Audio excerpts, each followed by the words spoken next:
هلو يا صباي، تعالى اقولك على روتين هيفتح بشرتك وتكون صافيه ونضره وفي اقل من 14 يوم ب 395 جنيه بس.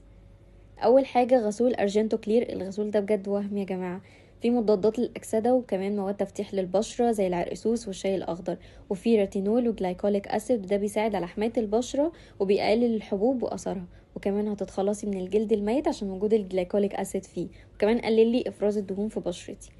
تاني حاجة بقى هو كريم أرجنتو للعين، فيه كافيين وعرق سوس، بيعالج الهالات وانتفاخات العين، ومع استخدامه مرة ورا مرة هيعالج لك الخطوط اللي بتكون حوالين العين، لأنه فيه نسبة كويسة جدا من الكولاجين.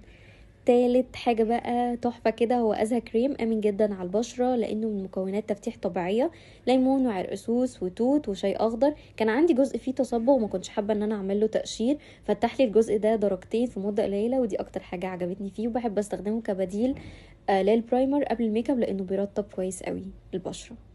لو نفسك بقى بشرتك تكون كلها نضارة وفي أسرع وقت، هو كريم أرجنتو كريم الليل. بيرطب البشرة طول الليل لأنه فيه 3% من نسبة الهيلورونيك أسيد، وهيقاوم كمان خطوط التجاعيد لأنه فيه كولاجين، والريتينول مهم جدا فيه عشان بيجدد خلايا البشرة وهيساعدك ان انت تتخلصي من طبقات الجلد الميت.